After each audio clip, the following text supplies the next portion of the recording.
Good afternoon, everybody watching this. As we're approaching the nighttime here, 8 o'clock. We're on time, thank God. It's episode 16 of the Paws Up podcast, featuring the return of Jonathan Mayer. You've been on the show now 3 times, Johnny. That's kind of crazy, man. That's kind of crazy. I appreciate it. I appreciate the welcoming, and I'm excited to just talk FIU athletics, talk shop, and just have time with it. Yeah, there's quite a bit to talk about today, and we'll get all into it. But first, some late breaking news, as you may have seen on our Twitter account. Kevin Barral has been ruled out of tonight's episode. He, from what he told me, and Kevin, I sure hope you don't mind me spilling the beans here, but his sister has an orchestra concert tonight. So of course, it's always about family here, right? And so it's just me and Johnny. It's looking like your average episode of The Claw, back in our Panther Now years. But it's good to have you back, Johnny. It really is. Yeah, I'm excited, man.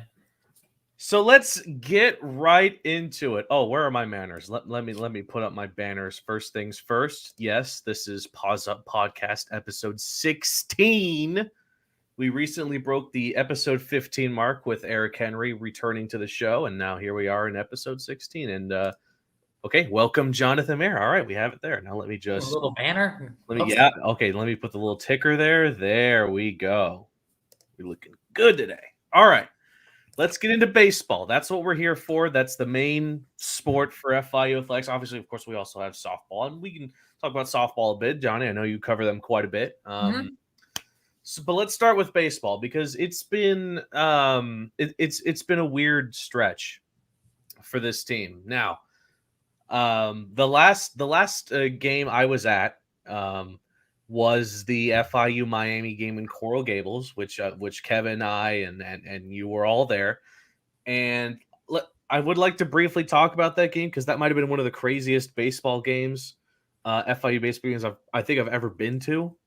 And I went to a fair share of games when I was a student, right? But for a good 9.5 or 8.5 innings, I felt like FIU could finally beat the Canes and snap that 7-game losing streak since 2018, something crazy like that. And it didn't happen. So this is just what were your thoughts on how that game ended, Johnny? I mean, it was heartbreaking from our perspective. Coming in, it was a great game.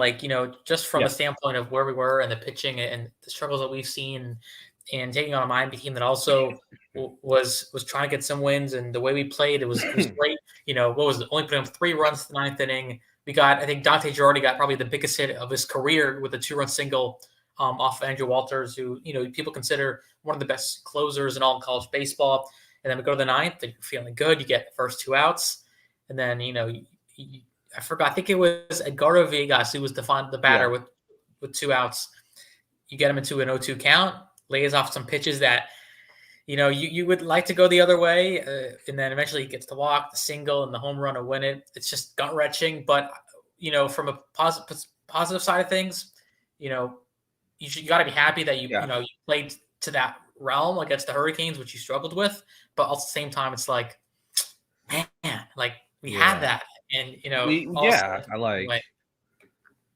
So it was Levinson who homered to left field that brought in Morales and Villegas for the dub. Now, so correct me if I'm wrong. The pitcher in the 9th inning that gave up the homer was Cameron Knox. Okay, it was Knox. Okay, yeah, that's what I remember. So a lot of people were listening to the game on Mixler, which I was happy to call with you and Kevin. So a lot of people know about the game, either as an FIU fan or a Miami fan, right? And that is something confident that I really do think that for most of the game, FIU looked like the better team. They looked like the better team, right? It was definitely a pitcher's duel. Hits were hard to come by, but when FIU was able to hit, they made their hits count. So I would like to hear your take on this, on who you think deserves the blame the most for FIU's loss, because I think it would obviously be easy to blame it on Knox for giving up the homer, but at the same time, prior to the ninth inning, Knox was in a couple of innings before that, if I'm not mistaken. So I feel like putting a bit of blame on Rich, Coach Rich Whitten, for keeping Knox in there, especially when things got ugly and the bases got filled prior to that final at bat. I think that was the big blow for the team. Yeah, I mean, honestly, for me, I wouldn't put blame on anybody. I think Coach Whitten said to Kevin, Yeah. Knox deserved to close that game. Mm-hmm. Yes, he did give up a 3-run home run, but he got the first 2 outs and he threw some really good stuff on the outside corners. I didn't get his pitches. I think, for a coach, you want to get a guy that Knox, who, although he put himself in some trouble in some spots, he got out of it, which is big. He deserved it. And, it's really, really tough for him to give up that home run, but I don't think, coach deserves any blame for that to, keep him in. I think Knox deserved it to stay in, but it was tough for Knox, just the way that how you can see that, once he had some good pitches that were going his way, it became tougher to really keep that in the zone. Eventually we saw, the home run by Levinson to kind of give the Hurricanes the win a couple weeks ago. So a tough loss for FIU, regardless, despite how good they look. A loss is a loss, and now it's 8 straight L's against the University of Miami.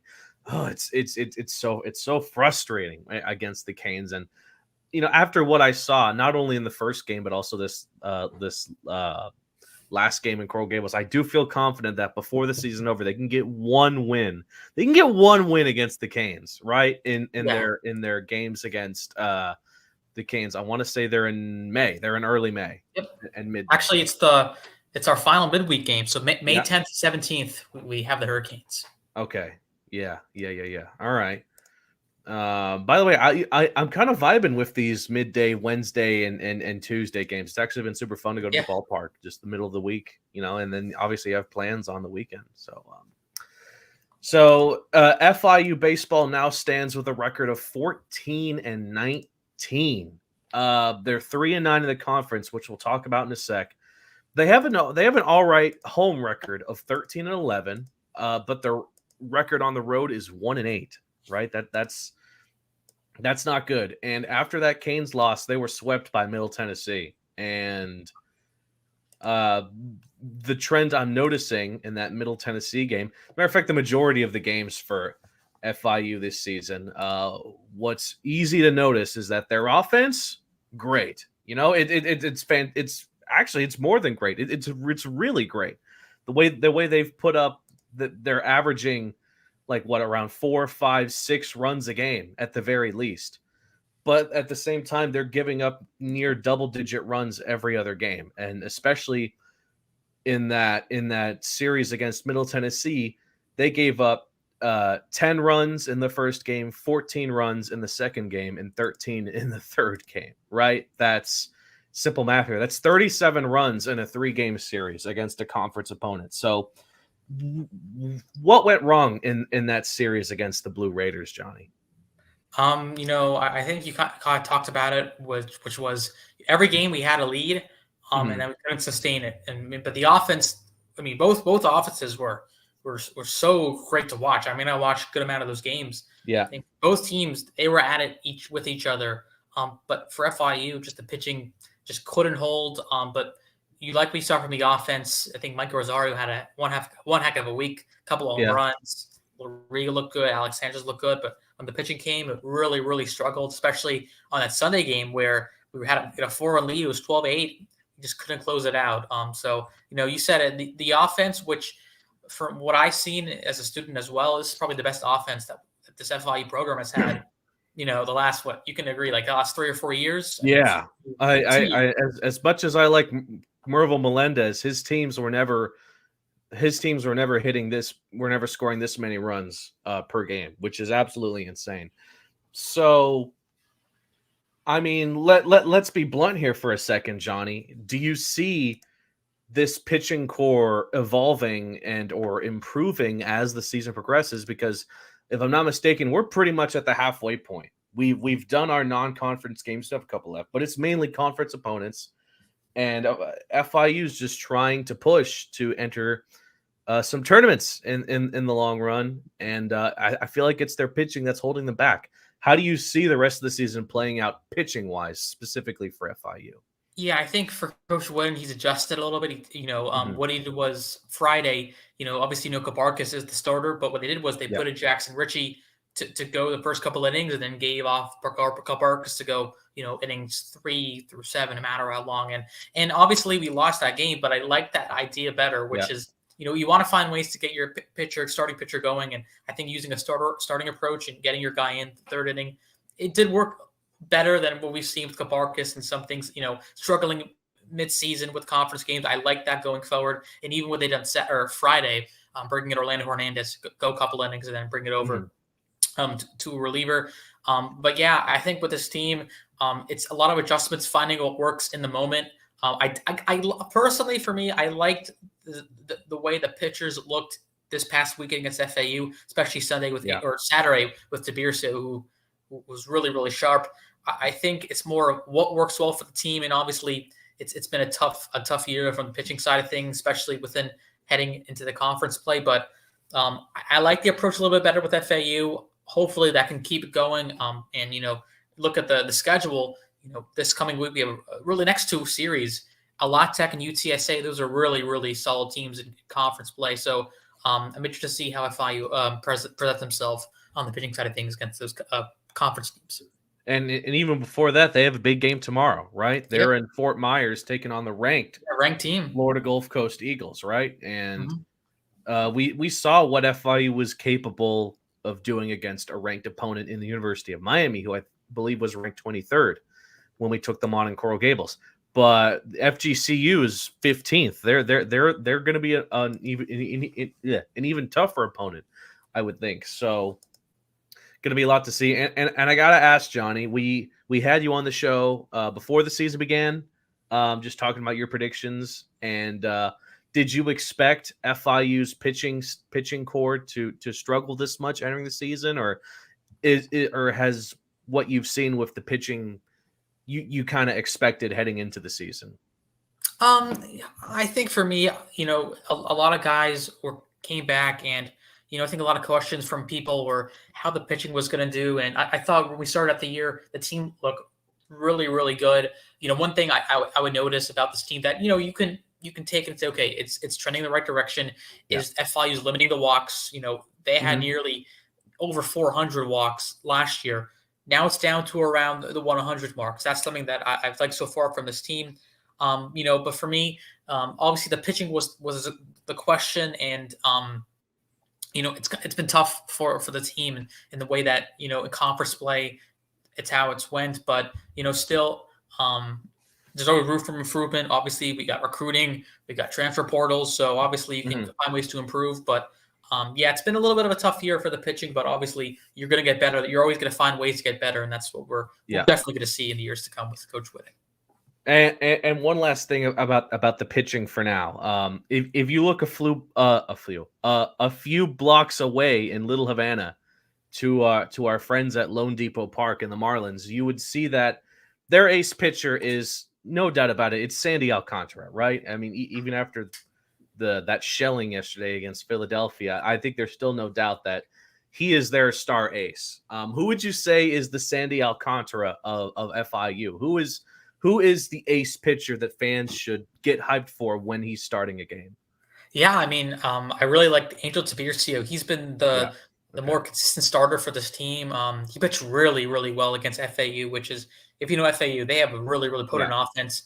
He did its job. He helped in that start. I also been liking Orlando Hernandez as well for FIU. He's getting more and more better opportunities and better innings pitched. He pitched well against FAU, although he did go a home run against Nolan Shanuel, who he's been really, really good. I like the way he pitched. He was very, very efficient, but you got to say Tabircio, the fifth-year guy, He's been very, very strong to start the year, and then it's carried it over into conference play.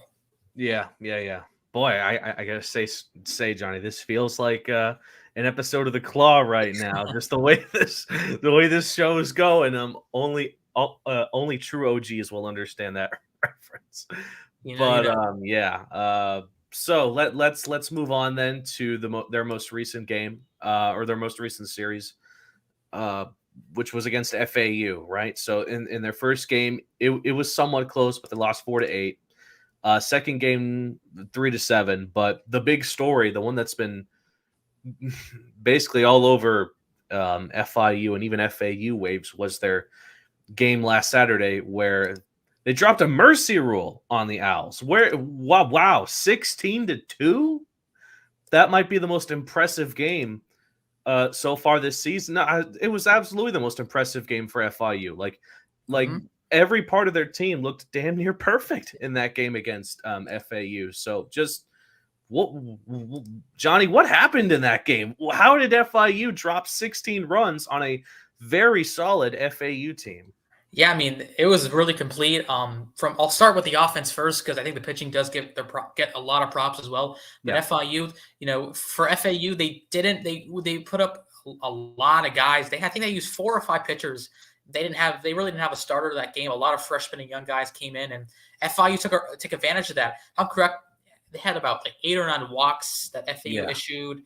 FIU had really, really good at bats and a couple errors as well. And what you got to do is when you get those mistakes, you got to take advantage of it. And FIU was able to score runs, come across, extra base hits galore. Ruben Carpio, Alex Sanchez, and Guida back-to-back home runs. That was in the 6th inning, right? Yeah, that was when the FIU did most of their damage. Yeah, it was a 9 spot that gave way for them to win that game. Yeah, so just taking advantage of the mistakes from FAU and using that to score, and then the pitching, got to give props. For McCullough, who wrapped it up, and then to Biercio, who had some spots where he's a guy that does give up base hits, but it was enough to where he can get himself out of jams, which he did. And only a couple of runs, I think it was 2 that he gave up. Other than that, he was really, really good. But so far, that was probably the most complete game of the year. And talking about it, FAU, they came and ranked like 40th in the nation in RPI. FIU, that's a really, really, really solid win just to have this year, because your offense shined and your pitching was even good as well.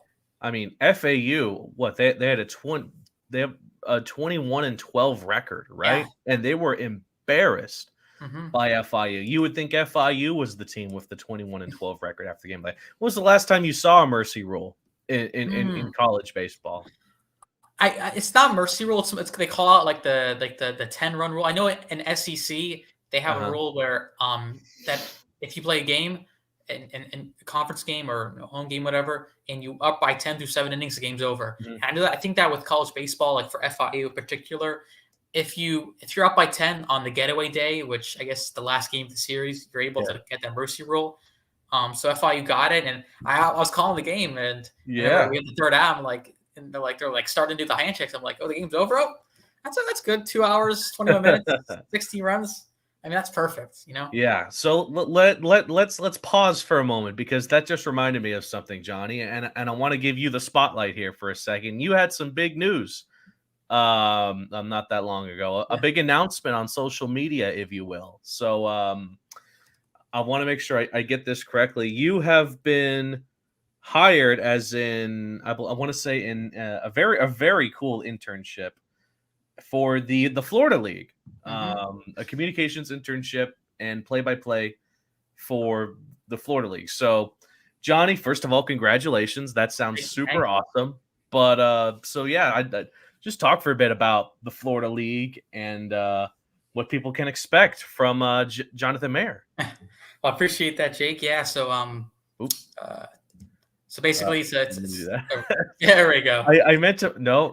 Okay, there we go. All right. Well, hang on. I wanted to no. Kevin's usually the one who does this. All right. Just okay. Sorry. Just continue, Johnny. I was going to say it's a 6-team league. It's around the Central Florida area, and it's basically brings tons of college kids to this league to play games in the summer. So for my role, I'll be signed with the team So I'll be doing play-by-play for them for home and road games, home for TV and road for radio. And then also be doing some communication stuff. So that's writing game recaps for the team on their website and stuff. So awesome opportunity. Definitely if it wasn't for everything with FIU Carta and AJ Ricketts in the class and the opportunities I got here, wouldn't be able to get it there. So I'm really excited to do something fun over the summer. Yeah, and wow, it just sounds super cool. Just because again, they're small schools, right? That are a part of this Florida League. But baseball is a wonderful sport where doesn't matter where you're from or what high school you go to, right? There's talent there, and there is some excellent competition in something like the Florida League. So how soon can we see you calling some games for the league, Johnny? It'll be next month, so like late May. Next month, okay. Late May to late July. Mm-hmm. All right. Okay, yeah. Now I'm just seeing 66 days. That was on March 27th. All right, and just looking over some of the highlights of the Florida League, over 500 players drafted in the span of 19 years. There are 34 current players in Major League Baseball that have come from the Florida League. So there is some absolute talent that comes from this system. Yeah, it's awesome. Yeah. So again, congratulations, Johnny. Again, thank you. Just adding to your already good looking resume. Florida League, obviously Panther now. You were part of that. Forgive me. The show with Liam. Panther Sports Talk. Panther Sports Talk. You essentially revived Panther Sports Talk from the dead. Which was shout out Liam. Let me give a shout out to Liam. He shout out Liam, dude. Starting his job in Tallahassee, sports reporter. So give big props to him. Hung out with him last week. Tallahassee Democrat, part of the USA Today network. He's a sports. Look at all these former Panther now legends making waves in I was about to say South Florida, but Tallahassee's not South Florida. Making waves in the state of Florida. So again, shout out to Liam, and of course, shout out to you yourself, Johnny. And again, that resume, FIU Athletics, Panther Now, the Florida League, and of course, appearing 3 times in the Paws Up podcast. It's probably the upper echelon there. Yeah. But of course. So that was a cool diversion, but let's get back into the FIU Mercy Rule game, because while Kevin is not with us, he provided some clips of his post-game interviews with both Alex Sanchez and Coach Witten. So let's quickly hear what Alex Sanchez had to say. Big win for you guys tonight, just offense. That's basically the name of the game for you guys today. The last couple of weeks have been tough for us, but we had to just stick together, and we knew it was coming. Time is coming. Baseball's a weird sport, but you just got to keep going and grinding. When you came back a little slow, but you've really ramped up. And today with the homer, a couple RBIs, just how'd you feel out there today? And just how'd you feel? How have you felt these past couple of weeks where you've been ramping up back to game speed? Yeah, it was a little slow coming back, especially with the wrist, because the wrist deals with the swing, so it's a little slower. But I feel good now, and I think we're about to get hot. And you guys beat a good team in FAU, snapped the 8-game losing streak. How does that feel? Amazing. Like Coach said, our time's coming. We just got to stick to it and just keep grinding throughout the season, because it's a long season. Big week ahead of you guys. How are you guys feeling? Great. We're excited to go to FGCU Wednesday and La Tech this weekend and see how it goes. Thank you, Alec. Gotcha. Thank you.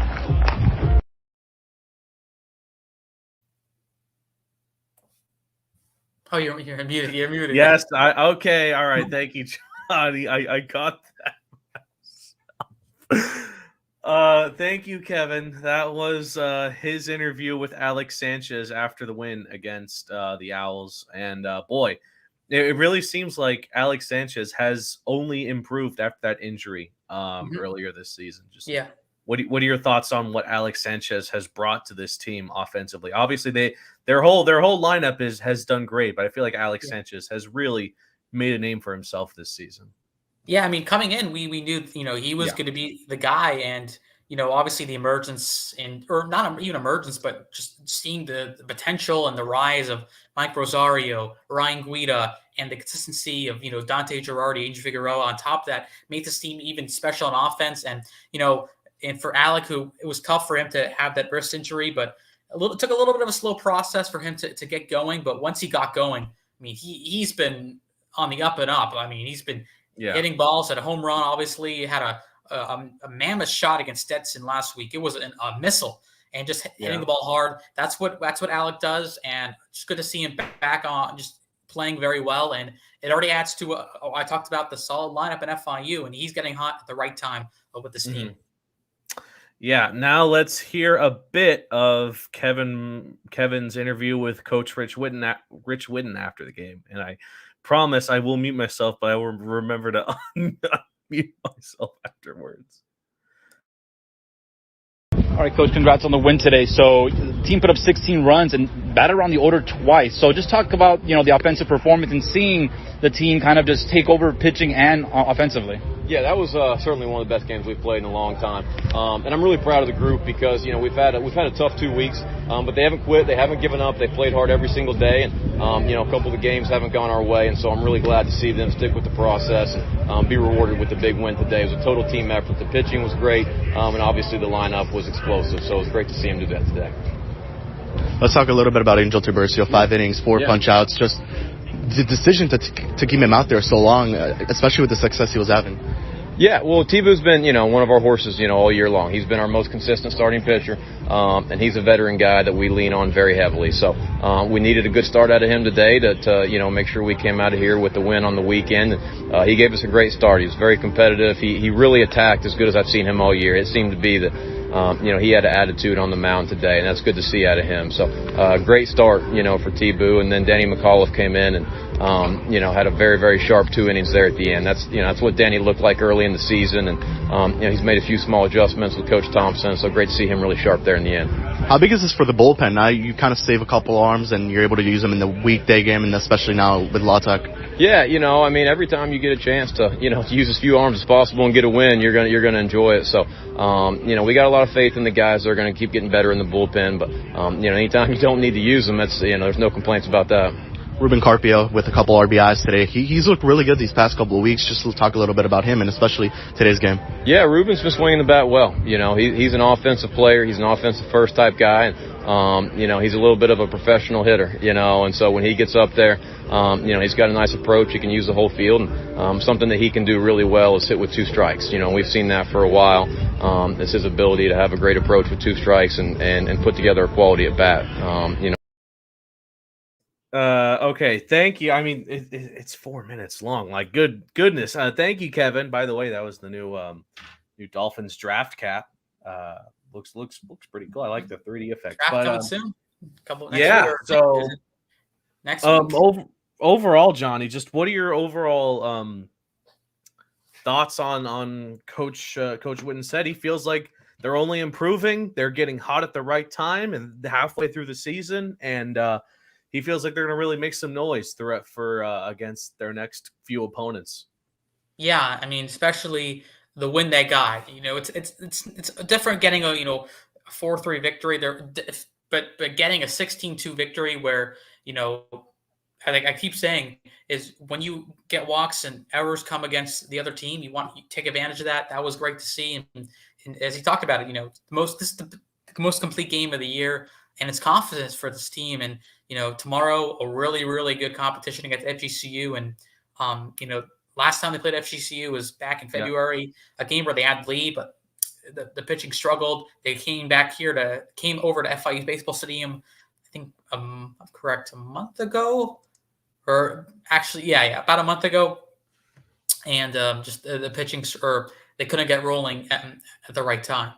So I like this game right here. You can build upon the way you played tonight, and start with FGCU and then go back on the road with La Tech this coming weekend.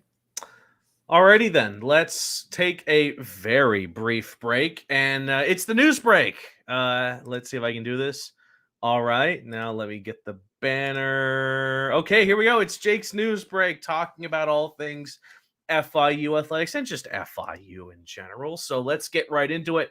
Start with men's basketball. Last episode, episode 15, with Eric Henry, we announced that FIU's guard Denver Jones entered the transfer portal and would not play for the Panthers next season. Now, a few days ago, Jones made it official that he is joining the University of Auburn. Jones received offers from multiple schools, including a few more in the SEC, but now it's official. The former Panther is now an Auburn Tiger. So congrats to Denver Jones, and rooting for you over in the SEC. Let's move on now to probably one of the biggest things we've talked about in the news break specifically. FIU Athletics has received their largest one-time donation ever when a group of mainly anonymous donors combined for a $2 million package. All the money will go towards a new weight room facility at the Ocean Bank Convocation Center, renovations of the football locker rooms, as well as brand new hydrotherapy recovery rooms at both the basketball and football stadiums. And finally, a team of FIU students from the Moss Department of Construction Management in the College of Engineering and Computing clinched first place overall in the ABC National Construction Management Competition. The FIU team showcased their skills in a real-world scenario around the construction of a high school in Orlando, and they busted over 20 other groups from some of the top universities around the nation. So, of course, it's not exactly FIU Athletics, but we do love a good competition on the show. So congratulations to those guys. And yeah, that was your brief FIU news break. All right, remember to take it off. Cool. All righty then. So, damn, that $2 million package, that's insane, Johnny. I mean, it's awesome. Just, it just shows that, you can really build with this program, and Scott's been here and done great things. And this is huge for it's just, a start of something. Start is just something, well, this department will just continue to get stronger and renovating more. And it's great that they're adding, a weight room to Ocean Bank and renovating the locker rooms with the football stadium, and, some more hydrotherapy for student athletes. It's really, really cool to see, but, just to start, bigger and bigger, better things for sure coming the way for athletics. Yeah. And I don't know if any anonymous donors are listening to the show, but I think the soccer stadium could use a couple of upgrades here and there, right? I mean, let's be real here. It's just some bleachers and some fencing, and that's it for one of the, I say the best teams that FIU has to offer in their men's soccer team. So hopefully they're the next area of renovations for their stadium. Obviously, it would be easy to be like, oh man, I hope the football stadium can get complete seating everywhere instead of the bleachers, and maybe another digital scoreboard, and maybe in 20 years when FIU is the best football team in the nation, maybe a roof. But let's think small here for a sec. Super cool that this is happening, and hopefully this isn't the end of it, especially before the football season begins.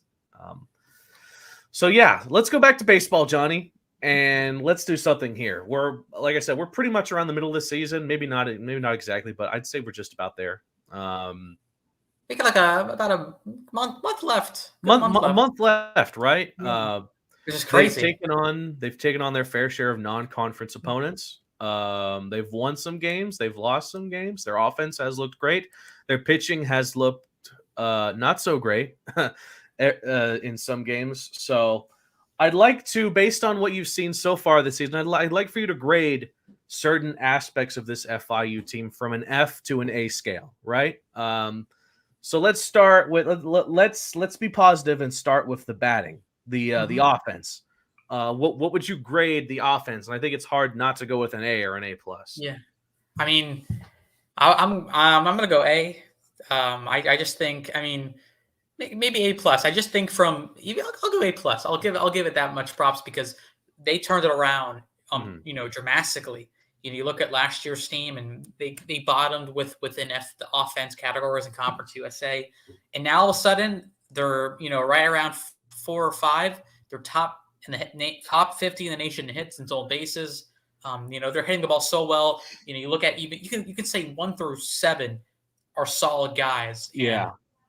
And that's really, really good to see. you have, I talked about it, Mike Rosario, who leads off. He's hitting 350. Guida, 340 consistently. We're not talking about spurts. These are consistent hitters. Yeah. Dante has just taken another level. Figueroa, he's been FIU's most consistent hitter for the last 3 years. And then Alex Sanchez. I mean, this team looks really, really confident. And just they're playing very, very aggressive. And I like what I saw is they can play, take advantage and let you give out, balls and get the free bases. Well, also, if they see strikes, they're going to hit and swing at pitches, and it's paid dividends. And you're seeing how well this team is offensively. But, you add that offense and you add maybe a couple more pitchers next year, this team could be, even skyrocketing at a high level. We keep forgetting this team won 9 straight, before they took a UM a month ago. So this team has it. But I'm excited to see the direction of this team for sure, especially with the offense. So, and by the way, I would give it an A+ for the simple fact that FIU has not been shut out once this entire season, right? There have been a few games where they have put up 2 runs at the very least, but they have never been shut out this season, which is actually kind of crazy. So let's move on from the offense. Let's go to before we get to pitching, let's go to fielding. Let's go to both the infield and outfield. What would you grade them so far? I'm gonna go B. I think there's been some times where there's been some tough plays for them, just not going their way, or maybe a ball that's hit very hard and it's hard to pick up, things like that. But the defense has improved. There hasn't been a ton of plays that really, affected the team in the long run. But I would give it a B. They have been serviceable, but also making some plays that really excite you. Roland Quevedo, who is coming in for Steven Odino, who's down with an injury. The true freshman had made a nice play this past weekend. Figueroa at first base is really, really looking strong at that level. And Dante Girardi, who's flashed leather a good amount of times as well. So I've been liking the defense so far for FIU. It is worth noting that there have been 33 recorded errors by both the infield and outfield for FIU thus far this season, which is 1 short of the total amount of errors from their opponents this season, being 34. So just some food for thought there. So we've done offense, we've done fielding. Now let's get to pitching, starting with the starting pitchers specifically. For starters, because it's interesting. Like this team is not really, we have a guy that's going to go 6 innings. They found their guy in Tabircio who's gone, the 5 inning. But other than that, the guys have really mostly 3 or 4 innings. But with the way that I've seen the pitchers this year, I think a C is a grade to give just because they've had their really good starts and then they've had times where they had some trouble. But I do think though there's room for improvement for sure. But yeah, it's been a bit of a tough year from when you look at some of the pitching starting side. They had games where they got out really, really good and times where they got out and just it was so hard to get out of those holes in some conference games. So a C, you said, Johnny? Yeah. Okay, so a C. Oof, a C. That ain't great, right? Like my parents would get mad at me when I got a C in high school. So shout out to Honor Roll gang. Let's go to let's talk about the bullpen. What would you rate the bullpen? Bullpen. There's been a lot of great guys in that bullpen. I mean, it's interesting. I feel like I don't want to give a C again is what I would give. It's just interesting with the bullpen. There's been a lot of really good moments by these guys, but there's some times where it's hard to get out of. But there's a lot of potential, I would say. You look at Jackson Ritchie, who has done all of it. Opener in the midweek, starter, Cummins for relief, gets the save. He's looked strong. Even Cameron Knox too. Obviously, a really, really tough outing for him against the Hurricanes, but did show some signs of really, really, of being, a leader for this bullpen. I liked him a lot. And then even added with McCullough, who I added as well. He had a a monumental start to a season. You know, ERA a bit under 1. Had a couple of games he got roughed up a bit against UAB, but he looked really, really good. And then adding to it as well with Orlando Hernandez, who, you know, he started out the year so-and-so, but has really took it to another level so far in these past couple of conference games, especially against FAU, which he just looked really, really efficient. So, all right, we've done offense, we've done fielding, we've done starting pitchers, and the bullpen. Let's move on then to coaching. And this might be the toughest because it's not something that you directly see. But what would you grade the coaching so far? You know, I think you look at it from a first year perspective. You know, that's it's hard to say, oh, this guy, you know, whatever. But I think the coaching, you know, you can definitely give it from a standpoint of, you know, a B plus. I think the foundation that Coach Wooden has built, you can see that it's gonna be really, really good for this program. He's a guy that, you know, one thing that I've seen is he likes to make adjustments. And when he sees something that's not going their way, he's going to make adjustments. And I like the continued energy that he brings to this team. And obviously, look, it's tough to lose 8 in a row. It's so tough, especially in baseball, where you're playing the daily grind of 4 games a week. But he kept his players in, and he stuck with them. And he's a guy that he knows that it's tough. It's tough to win, but you just gotta keep going through it. And then, you know, Brian Drogelman, he's been a good asset to have from the hitting side of things. I like what I see from him. Derek Cartaya, who, shout out, a great assistant coach and done great things with the infields, and even Sean Thompson, who's a young pitching coach, and Coach Wooden says is a very, very smart young man. And, you know, it's obviously been a learning year for him from the pitchers that he's had, but he's been a great guy to have standpoint of he's young. The pitching is also young. It can work in a lot of good favors as well. And the last thing, just an overall grade of FIU baseball this season. Yeah, you know, 14-19. If you look at last year, they only won 16 games. They're at 14-19 now. 16. They only won 16 last year. They're 14 now, and we have a month left. You know, from a month standpoint, I think we look at a C between maybe a B minus. It depends on where we go. I think a C plus or C plus to a B is really, really good, just because the offense has looked really, really, really dang good. I know you can agree with me, Jake. It's been so good to watch just the way they offensively they play, but the pitching has showed some signs where, you know, it's going to take time. But I think from a year of foundation, this is the first year of a new head coach. You're building a foundation. You know, you bring back a lot of veteran guys and bring in some transfers that kind of helps set a foundation. It just shows that things can change quickly. 14-19, you never know how this year can play out. You know, but a big win last Saturday, anything can happen. But I do think this team's obviously can improve from winning 16 games last year to winning more than that number. I think they can win more than what they won in 2021, which was 21. So if they're able to get, you know, around the 23, 25, or maybe around that 20-win mark, that's still really, really good for the program. But you never know. You know, a month left to go, anything can happen. And who would you say has been the team MVP? MVP? So yeah. Ooh. You know, Mike Rosario and Ryan Guida, they're both, like, if you look at the numbers, they're like exactly, you know, OPS, everything. I mean, I want to give a co-MVP. Do you think we can do that? I mean, sure, we can do that. Okay. You think? Okay, I think these guys are similarly solid, just from seeing, you know, Ryan Guido, Mike Rosario. These guys, you know, you can go to Henning Street. These guys are hitting 350 all year long. So I'll give co-MVP. Mike Rosario, Ryan Guido, those guys have been the it guys, you know, for this team this year.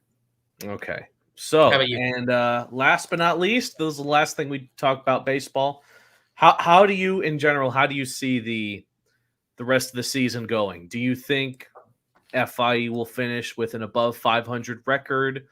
Do you think they'll qualify for the Conference USA Baseball Championship? And how do you see the rest of the season playing out?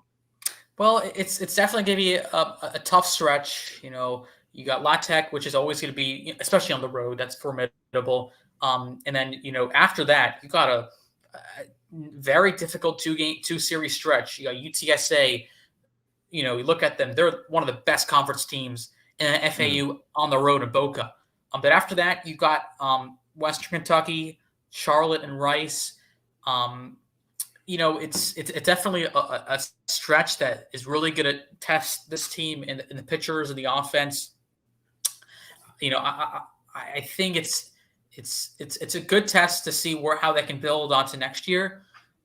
But it's going to be I don't want to say, oh, it seems going to work, but I think this team is going to be serviceable, do their thing. But I think they can really get around over 20 wins for sure. And if they can get to 20 wins, it's not over 500, but at the same time, it shows, okay, this team has built something, and they can even show it even more next year. And you look at you can bring our guys back. You can see a guy like Dante Girardi, Figueroa, Gina come back. You bring those guys back, add transfers at the pitching and recruiting side. This team just shows they can go into the next level and make another leap. Especially with a new conference next year. Yeah. Alrighty then. So that was your extensive 46 or so minute look at baseball with Jonathan Mayer. Again, 14-19 record at the time of recording. It is April 11th. They're going to take on the Florida Gulf Coast Eagles tomorrow at 6:30. And then they'll begin a three-game series against Louisiana Tech the following weekend. So a lot to be excited about here. And let's move on now to let's give softball a bit of recognition. Of course, we have someone who has covered the team quite a bit. They currently have an 18-22 record. They are 5-10 in the conference. They are 15-10 at home over at Felsberg Field, but are 1-9 on the road. And they're currently in a 4-game losing streak. They were swept by FAU and then lost a game against the University of Central Florida. They're taking on the University of North Florida next Wednesday over in Jacksonville. So just in general, just what do you think about the softball team, Johnny? Johnny, you're muted. You got your. I did it. We had to be equal. But the softball, a team that is very young, but also is going into the right direction into year 2 with head coach Mike Larrabee.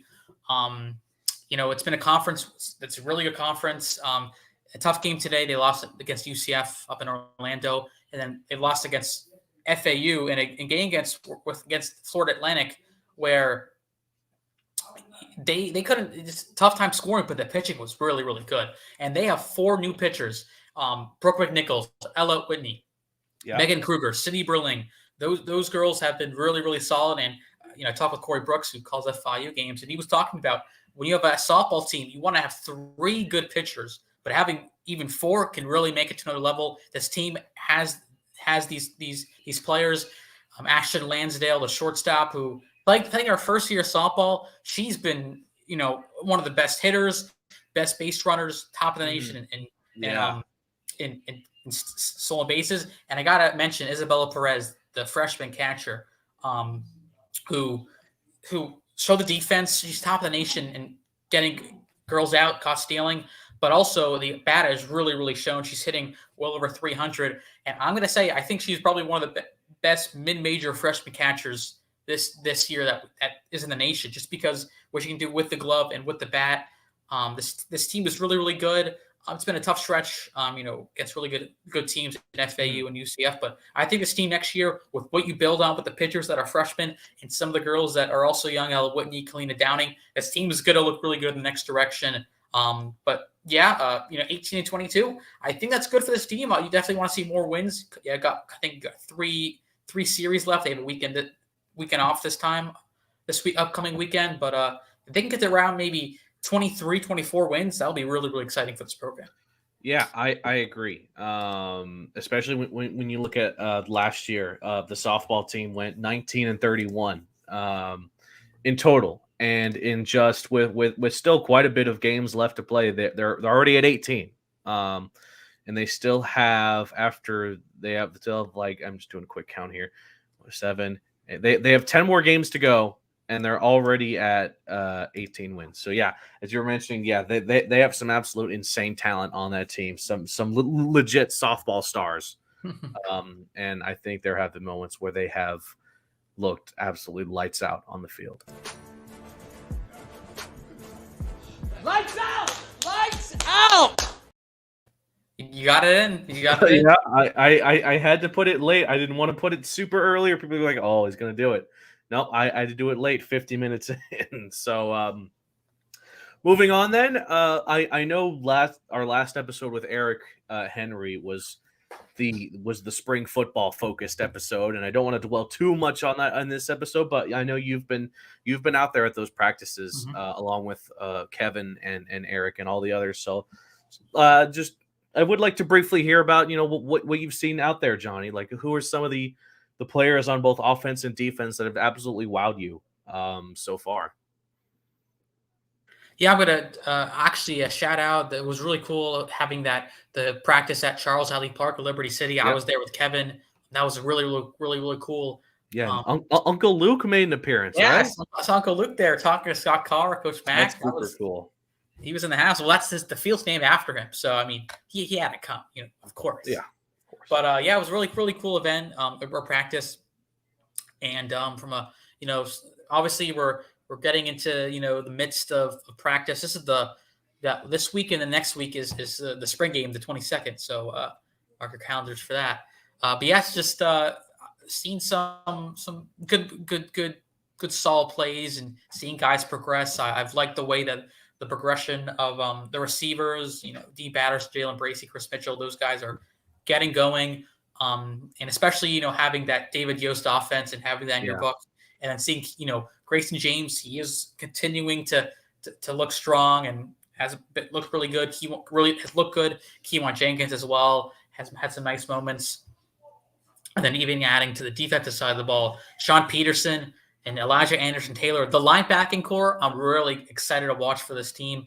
I mean, bring Peterson back, Donovan Manuel, who, obviously you got Gaethan Berta there, who was really good. But Donovan Manuel, he is a really dangerous player for this team. Yeah. To watch him. And the D-line with Jack Daly, who I got to talk with. He's a big man from transfer from Bryant. I'm excited to see the way he plays on this D-line. And then some guys like Demetrius Hill and JT Anderson from Bryant. So the team getting rolling with spring, it's definitely when you have a lot of the new guys kind of adjusting to see the style of play. But as we get to is this week 3?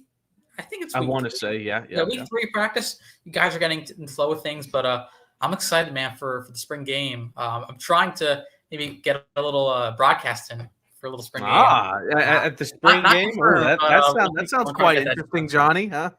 Yeah, like we did last year. Yeah, that was super fun. And alrighty then. So we have reached the 53-minute mark, Johnny. So just what have been some of the stories in FIU athletics that you've been, of course you're still a student at FIU. I'm sure you've been seeing these players and these coaches quite a bit. Just looking at your personal calendar, what are some of the coolest events coming up that you think fans should keep an eye out for? I mean, the spring game. I mean, that's gonna be fun. We got just like the culmination of spring, a big alumni thing. We'll definitely get to see some former FIU players come out. It's always a fun event. I know that like to make it interactive with allowing the fans to catch punts, take field goals, throw passes, stuff like that. So that'll be cool. So that's something 6:30, April 22nd at the stadium. That's gonna be awesome. And even another UM game. That's May 10th. You got to come out to a UM baseball game. That's gonna be fun. So that hopefully we can get a dub there and try to get that win. Definitely bounce back after, which was a tough game. We were there in Coral Gables, but yeah. So spring game, the 22nd of April, May 10th, game, and even some softball games. I know that softball is that actually before the spring game. So if you want to, you can go watch softball, baseball, and see football on the same day. Mm-hmm. So sounds like a good time, yo. Yeah. The Heat are trailing the Hawks 65-50 at halftime in their play-in game. That's not very cool. The Heat. But you know what, Johnny? I'll yield. I know you're dying to talk some Marlins, so I mean, I guess we can talk a little bit of Marlins. You asked it. I didn't say anything. Come on, Johnny. If Kevin were here, we would have spent the first 30 minutes talking about. Oh my God, did you see that game yesterday where they lost by 15 runs?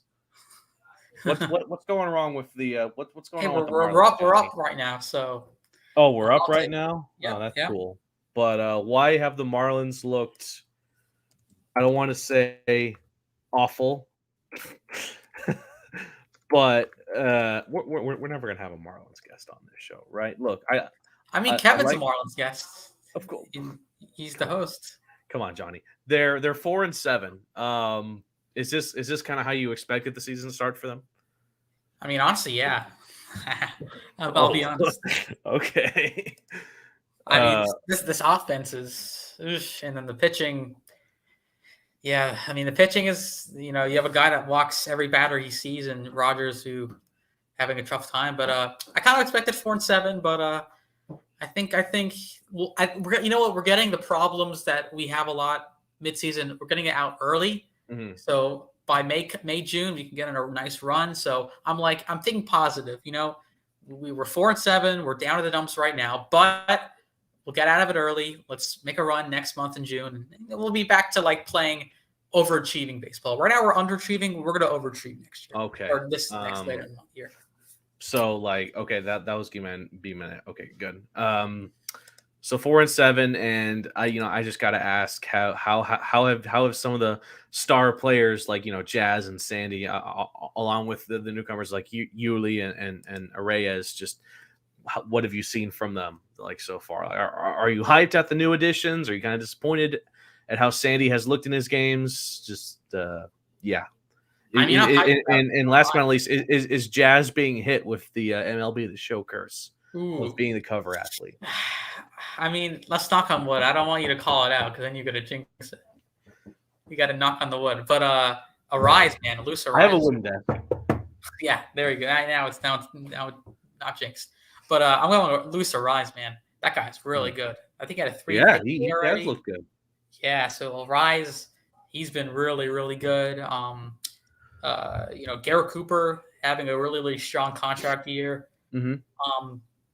But I just think that the team, they have guys who just can't they can't bring it together. You get a guy on and then they get a double play. You gotta top to bottom, get runs, small ball. They don't really do that now. But I said we'll play poorly now, but we'll see. End of the day, we'll get W's later on. All right, and you feel confident about that? Yeah. Okay, there. I was wondering. I'm confident. Okay. I'm optimistic. Yeah, I'm optimistic.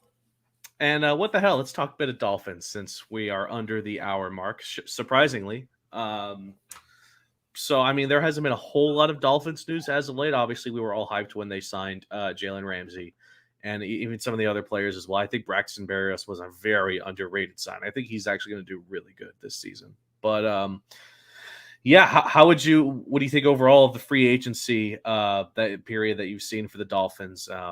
Are you super, super hyped like I am, or are you still worried about some of the pieces that we think could be a little better? And I think both of us have an idea of what some of those pieces are. Yeah, I mean, I'm gonna say it's AFC Championship game or bust. That's my take. You don't make a championship game where this is. I mean, you have Tyreek Hill, Jalen Waddle. Jalen. I mean, you got to win. You got to win. When you sign a player like Jalen Ramsey, granted they didn't have to give up much, but still, when you sign a player like that, you're showing that you're pushing all your chips on the table, right? You have one of the greatest receivers in the game, and Tyreek Hill, not to mention a star in Jalen Waddle. So all of a sudden, you probably have might just have the best receiving core in football. Yeah. And I know we lost Craycraft, I believe. I believe. I mean, yeah, it was tight ends. Yeah. And the tight end. That's what Yeah. I was going to lead to. Gesicki lost. Gesicki, yeah. The two areas that I'm still concerned about are tight ends, because of course we lost Gesicki. So that would mean that our starting tight end at this moment is like Durham Smythe, and I like Durham Smythe, but he's he's not. They just don't have a big name tight end, and obviously offensive line. That's always something to worry about, especially with a guy like Tua at quarterback. Who I love Tua, and I'm hoping he stays healthy the entire season. But you just can't go into the season thinking that's going to happen based on what you've seen, right? That's what we're all hoping for. How can the Dolphins solve these problems, these short-term problems of tight end and offensive line based on free agency still available, as well as the upcoming draft? I mean, I don't know, because I feel like they put all their marbles into this money side, for this team. Because I feel the defense is eating good, right? Yeah, the defense. Yeah, I have absolutely no worries about the defense. I think the defense is going to be special. it's for sure. But I mean, I think the offense too. There's a lot of questions, but I just think that this is this is a 2-year window. I feel like right now you gotta win games and not just win games like a deep playoff run, because and especially after hearing that Tyreek news that once his contract with Miami is up, he's done. He's calling it quits in the NFL. So that was a wake up call, and obviously this is the Paws Up podcast. This isn't the Lemon City Life podcast, so we won't dwell too much on the Dolphins. But I mean, come on, we're Dolphins fans. We're excited for the season. It's probably going to be the most exciting season of my life, rooting for the Dolphins. Right? Last season was awesome, but I feel like this season they're setting themselves up for something even more amazing. Yeah. And since we briefly mentioned the Heat in the play-in, we talked about the Marlins, talked about the Dolphins. Let's round it up. Let's get to the Panthers. Big game on Thursday. Win and you're in against Carolina. For having two of the, in my opinion, the best players in hockey in Barkov and Tkachuk, my God, it's crazy that the Panthers are in this situation where they have to fight for a chance to get into the Stanley Cup playoffs. I mean, they're earning it. I mean, they're playing. They've looked great as of late, but there have still been some stretches this season where they just looked poor, and a lot of that can be put on their D core, their defensive core, as well as their goalies. Right, Bobrovsky, kind of a mixed bag, especially as of late with all the injuries. But Alex Lyon has looked really, really, really good these last few games.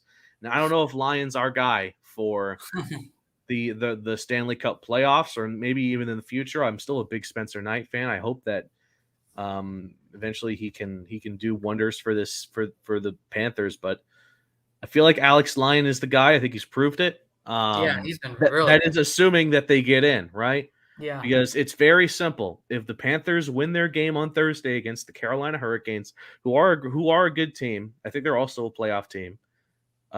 If they beat them, then they're in. They're in the wild card. They would probably have to match up against Boston, which isn't good, but it is what it is, right? So and then the defense, right? They give up a solid amount of goals per game, like on average. And but man, when you have a player like Tkachuk that has pretty much put the team on his back for the last couple months. Hoping the Panthers get in because it's going to be fun. It's going to be super fun covering the Panthers in the Stanley Cup playoffs. And go support the Panthers from one Florida Panthers to the other, right? Alrighty then, Johnny. Do you have any final thoughts on FIU athletics? The floor is yours, starting now. I'm gonna say it's a new day, obviously. Just what a week already. Only Tuesday, and we already have $2 million donation. Got baseball tomorrow. I mean, it's already the end of the academic year, but there's good things coming. Football, spring game. I mean, exciting times at FIU. Exciting times for sure. Awesome. He says with such a vigor and excitement. Exciting times. Okay. Exciting. All right, Johnny, it was great having you on the show for the third time. I don't know when we're going to make it number 4, maybe around the latter end of the season, but for baseball. But yeah, thank you again for being on the show and Yes. being such a great guest, Johnny. It's like you're used to podcasts and you're used to these shows. I don't know how. So again, Kevin Barral suffered an appearance at an orchestra, and as a result, he was ruled out for tonight's podcast. And we let me just drop the IR update scheme. Yes, Kevin, if you're watching, shout out to Kevin. You're putting in good work with these post-game interviews for baseball, not to mention the spring practices. And we'll of course we'll see you back in episode 17, Mr. Kevin. So I speak for myself, Jake Gibson, my guest and good friend Jonathan Mayer, and Kevin when I say so long and pause up.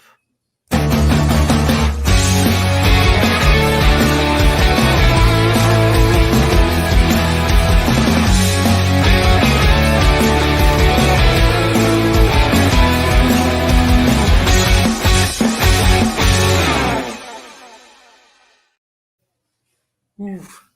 Do you know how many people were watching that? We were averaging 30 on Twitter. 30? 30, yeah. Dang. The numbers have been growing. Like our episodes with David Drucker and Billy Gill average 50 to 60. How do you check? Is it by the podcast? I can check on Twitter. Oh. By the way, Arise is a single away from a cycle. The first Marlins cycle in history. Wait, what? There's never been a cycle in Marlins history. Arias has a triple, a single, a home run. Or triple double home run. He just needs a single. He just needs a single. That's the easiest one. That's the thing. That there's it's the top. Marlins never had a triple. Ooh. Jazz is up. It's Jazz Cooper and then Arise. Oh, Jazz rips one into right center and it's a double. Cooper's coming up. This is just setting up Arias for the RBI single. Okay, Jazz got a triple. 7-3 Marlins. Whew. Come on, Jazz. Okay. I want to see Arise getting this. I want to see Arise getting the. Imagine he gets imagine it. Jazz has got a triple too. Alrighty, Johnny. Great job today. What a great show. An hour and 8 minutes, even without Kevin. I think we still did pretty good. That was good. I'm still salty that our episode or our recording for the FIU Miami game was lost. I know. I had, because what happened was, so the broadcast did it before. Basically, whenever I press click recording, it doesn't go through. It happened to me on Sunday, and then the Wednesday for the game or Tuesday for the game, it did the same thing. I'm like, oh my gosh! So I deleted like three old from last year, like 3 old recordings. So let me probably take a storage thing. But then I was so upset because it was a good broadcast. Yeah, Mixler, man. I thought we were kicking butt on that broadcast too. We had that was one of our best broadcasts, just besides the first game of the year. Yeah, from an audio, a listenership wise. Yeah, I mean, it still sucks how that game ended, right? But yeah. I mean, what can you do? Well, Arise, okay, it's 3. It's just 2-1, 3-1, 2-1 count. You said you're going to be at the? You said you're going to be at the spring game? Yeah. That's what, next Saturday, right? Saturday, yeah. So I'll be there. Wait, I think I want to do a broadcast. I don't know, for an hour. I want to do an hour broadcast. Hopefully. So what, during the actual game itself? Just like talking FIU football for an hour, and then we can just watch it. Because last time we didn't really have an idea what to do. I just want to do a FIU football talk on Mixler or whatever. Okay, yeah. I get you. Yeah, I want to see. That'll be fun next week. Yeah, I think so. Ooh. Sorry. We can do that. Also, is the Panther game at home or on the road? At home, it's a big ass game. So if they lose, they're out of the playoffs, or they have to get help. If they lose and a couple of other teams lose, then they can still get in. But I mean, the easy thing, I mean, it's not easy, but what they have to do, and what would fix everything. Ooh. Arise is coming up. Oh man, I don't have the game on. I have the Heat game on. Can you see it, or it's like all messed up? Hang on. Okay, yeah, I can see it. Or let me turn the light off. Let me turn the light off. Is it better? Yes. Oh my God, this is crazy. So if he hits a single here, he's got the cycle. Basically, and now they got the walk. Let me see if I can. Wait, they're going to intentionally walk him? They're walking him? I don't know. I'm asking. Yeah, they're walking him. They're intentionally walking him.